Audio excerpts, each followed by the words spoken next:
Welcome back to my channel DS Gupta. কেমন আছো তোমরা সবাই? হ্যাঁ, আমি অনেক দিন বাদে আজকে ভিডিও করছি, আবার মেকআপ ভিডিও নিয়েই এসছি। তো ফার্স্টে আমি ল্যাক্টোক্যালামাইনটা দিয়েছি। হ্যাঁ, আমার টোনিং করাই হয়ে গেছিলো। খুব ভালো করে ল্যাক্টোক্যালামাইনটা লাগাচ্ছি because I don't have a sunscreen and lactocalamine has a lot of zinc oxide which is good for your skin. So I'm trying to protect my skin from getting tanned, even though বাঁচাতে পারবো না নিজেকে। তো এটা এমনি একটু জল spray করছি, আর এটা যে আমি একটু লোশনটা ময়েশ্চারাইজারটা লাগাচ্ছি ল্যাক্টোক্যালামাইনের, ওটাকে ভালো করে অ্যাবজর্ব করিয়ে নিলাম। বাড়ি ফেরত এসে যেভাবে আমি সানবার্নড হয়ে উঠেছিলাম, আমি কিন্তু এসে কফি, ইয়োগার্ট, বেসন, মধু এগুলোর একটা প্যাক বানিয়ে লাগিয়ে নিয়েছিলাম। তো এখানে আমি ইউজ করছি আপাতত একটা প্রাইমার ফ্রম L18। চোখের উপরেও লাগাচ্ছি বিকজ আমি আই শ্যাডো তো অ্যাপ্লাই করবই। তো বেসিক্যালি আজকে আমাদের একটা নেমন্তন্ন পাওয়া হয়েছে, সেটা হচ্ছে গিয়ে আমার এক দূর সম্পর্কের দিদার ডেথ অ্যানিভার্সারি, শ্রাদ্ধ। ডেথ অ্যানিভার্সারি তো 1 বছর পরে, আই এম সরি। তো এখানে আমি হয়তো অনেকজনে ভাবছো যে আমি এরকম সাজে গুজে কেন যাচ্ছি। তার রিজন একটা হচ্ছে গিয়ে to protect my skin from getting tanned excessively, আর দ্বিতীয়ত দেখো যে চলে গেছেন সে তো আর ফিরবেন না। আর একান্তই যদি আমি একদম সাদামাটা হয়ে যাই, সেটা আজকের ডেটে কেউই যায় না। আমি তো ওখানে গিয়ে দেখছি যে উল্টো আমার চেয়েও বেশি অনেকজনের সেজে এসেছিল। তো যেহেতু উনি আমার অনেক দূর সম্পর্কের, সেই হিসেবেই আমি হালকা একটু টাচ আপ দিচ্ছি। এবার কনসিলারটা দিয়ে দিচ্ছি, সেটাও ব্লেন্ড করে। তারপরে আমি আবার রেড লিপস্টিক দিয়ে ওটাকে কভার করছি, তারপরে আবার কনসিলার সেই জায়গাগুলোতে দেব। তো বেসিক্যালি যে যে জায়গায় আমার পিগমেন্টেশনস আছে সেই জায়গাগুলোকেই আমি একটুখানি রেড লিপস্টিক দিচ্ছি, আর একটু টিন্ট ব্লাশ যা বলো তোমরা, সেটাও একটু হালকা হালকা করে দিয়ে দিচ্ছি। কারণ সদ্য 2 বছর হয়েছে, বিয়ে হয়েছে, একান্তই একদম না সেজে যাব সেটাও অদ্ভুত লাগে। বাড়ির লোকেদের তো মানে কি বলবো, অনেক কিছুই ভাবনা চিন্তা এসে যায়। তো এখানে আমি একটু হালকা হালকা করেই টাচ আপ দিচ্ছি। হ্যাঁ, আমার চোখের মেকআপটা হয়তো একটু লাউড হয়ে যাবে, সেটার জন্য কেউ কিছু মনে করো না। আমি আবার বলছি যে I like being presentable. I don't consider myself to be beautiful, but একটুখানি প্রেজেন্টেবল হতে পারি। তো এগুলো ব্লেন্ড করে নিয়েছি। এবার আমি আবার সেখানেই কনসিলারটা লাগিয়ে দিচ্ছি, যেগুলো আমি রেড পিগমেন্টেড এরিয়াসগুলো দিয়েছিলাম রেড মার্কস করে। আর যা গরম পড়েছে, শত মেকআপ করলেও যেন সব কিছুই যেন ধুয়ে মুছে যায়। তো এখানে আমার আইব্রাউটা করার পরে আবার একটুখানি কনসিলারটা দিয়ে সেটাকে কি বলবো, একটু আরও প্রেজেন্টেবলই করতে যাচ্ছি। যদিও এখানে একটু গড়বড় হয়ে গেল, সেটা কোনো ব্যাপার না, আমি বিউটি ব্লেন্ডার দিয়ে ঠিক করে নিয়েছিলাম। এবার একটু হালকা শ্যাডো দিচ্ছি, যেটা খালি মাত্র ব্রাউনটা দিয়ে আর্চ ক্রিয়েট করছি, মানে ক্রিজ এরিয়াটা। আর ভি শেপ উইংডটাও দিয়ে দেব।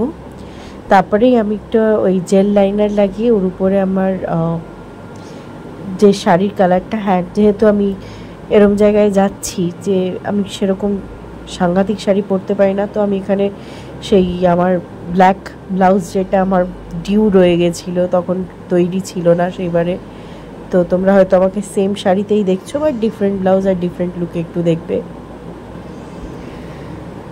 আর খুব একটা মানে আমি গ্ল্যামারাইজ এখানে করিনি নিজেকে। তোমাদের হয়তো মনে হতে পারে যে এটা বিশাল কিছু হচ্ছে, কিন্তু তা না। আসলে আমি চশমাও পরি, তো সেটাও ঢেকে যায়। আর এত দূরে যাচ্ছি, একটুখানি না টাচ আপ দিয়ে আমি যাই না। আমি এরকমই হয়ে গেছি এখন, আর কি বলবো, বয়স হয়ে গেছে। মানে বয়স হয়ে গেছে ইন দ্য সেন্স একটা ইয়াং ব্যাপারটা তো আর এখন নেই। আর এটা যেটা দেখছো পিওর স্কিন না, এটা অ্যাকচুয়ালি ফিল্টার অন আছে, সেই জন্যই তোমাদের মনে হবে যে কোনো দাগ দাব্বা কিছুই নেই, বাট আছে। আর এজের একটা ছাপও আছে। যেরকম আমি আগেও বলেছি যে আমরা বুটক্স আর কসমেটিক সার্জারি আর এটা আর ফিলার্স এসব করছি না, তাই জন্য অন্তত আমরা ফিল্টারটা অন রাখি। তো যেরকম বলেছিলাম জেল লাইনারটা দিয়ে আমি এই সুইস বিউটি প্যালেটটা দিয়েই, যেটা শাড়ির colour kind of golden but it's not that golden either, তো ওইটা দিয়ে আমি পুরো ঢেকে দেবো জিনিসটা। তারপরে আবার ওই জেল লাইনার দিয়েই লাইন আপ করবো, একটা টিপ পরবো, লিপস্টিক পরবো ডেফিনেটলি। অ্যান্ড আমার জুয়েলারি যেটা আগের বারও পরেছিলাম সেটাও এবারেও পরবো, কিন্তু এবারে পুরো পার্লস সেটটা আমি পরবো না, কারণ একটা শ্রাদ্ধ বাড়িতে তো অত সাজাও যায় না, এটা বিয়ের বাড়ি হলে ব্যাপারটা আলাদা হয়। তো আমার হাজব্যান্ড আর আমরা দুজনেই গেছিলাম, যদিও আমরা কোনো ফটো সেরকম তুলিনি, কেননা জায়গাটা আমাদেরকে ওরকম বোঝায় না যে একটা ফটো তুলে দেখাবো। তো ইনি যার যার যার আমরা এখানে যাচ্ছি অ্যাটেন্ড করতে শ্রাদ্ধ বাড়ি, তো উনি হচ্ছেন আমার জেঠিমার মা, আমার নিজের জেঠিমার মা। তো ওরাও কিছু উল্টোপাল্টা না ভাবে যে আমি এত সেজে গুজে কেন। আমি খুবই হালকা সাজছি, যাতে একটা শাড়ির সাথে পরে, দেখো আমি খুব একটা সুন্দরী না, কিন্তু আমার সবসময় এটাই মনে হয় যে একটু হালকা করে সেজে গুজে নাও তো খারাপ দেখাবে না, মন্দ না আর কি। ওই যেটা আমি বলি প্রেজেন্টেবল, সেটাই করেছি। তো তোমরাও চাইলে, যদি খুব দূর সম্পর্কের হয় তখন এগুলো একটু করা যায়, একদম নিকটে হলে সেটা আর করা যায় না। তো এবার আমি এগুলোকে, যেহেতু এত বলছি না যে একটা দিনের বেলার একটা প্রোগ্রাম আর শ্রাদ্ধ বাড়ি, তো এগুলোকে পুরো আমি ভালো করেই ব্লেন্ড করে নেবো যাতে উগ্র না দেখায়। দেখছো তো একদম মানে কি বলবো, টোপ্যাজ স্টাইল করে ফেলছি জিনিসটা, খুব হালকা। কিন্তু এবার আমি একটা লাইনার লাগাবো, আর ওই জেল লাইনারটা দিয়েই নিচে আবার আইভরির জন্য করে রেখেছি, এখানে লিপস্টিক লাগিয়ে নিচ্ছি। আমাকে যেটা মানায় আমি সেই কালারই লাগাচ্ছি, এটা তোমরা ভেবো না যে নুড কালার কেন লাগায় না, বিকজ আমাকে ওরকম হালকা কালারগুলো তো একদম কি বলবো খেলো খেলো লেগে যায়, হালকা একটুখানি ডার্ক কালারটা দিলে ভাল লাগে। কি অবস্থা, পুরো ট্যান পড়ে যাবে আমার, ছাতা নিয়ে যাও যতই বাঁচো, ও সম্ভবই না।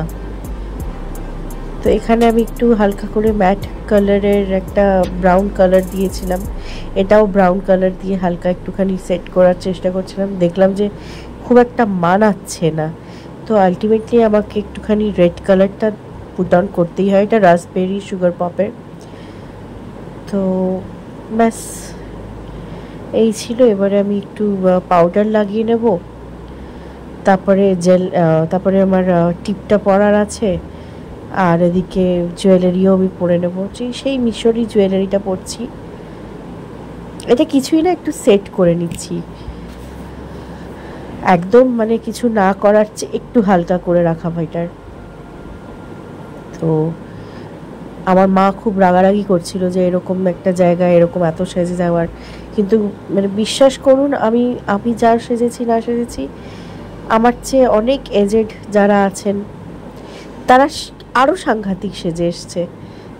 তো জানি না, মেবি এটা সকলেরই এখন ট্রেন্ড হয়ে গেছে কিনা জানি না। এই দেখো আমি একদম ছোট সাদামাটা একটা দুল পরছি, তার সাথেই ম্যাচিং একটা হার আছে সেটাও পরছি, ব্যাস এই। তো তোমাদের ভিডিওটা যদি পছন্দ হয়ে থাকে, ভালো লেগে থাকে, ক্রিটিসাইজ করো না প্লিজ, একটা লাইক করে দিও, শেয়ার করে দিও যদি পছন্দ হয়ে থাকে, অ্যান্ড কমেন্টে জানিও। আর যেহেতু অনেক দিন ভিডিও দিচ্ছি না, সেই জন্যই একটা ভিডিও করে রাখলাম।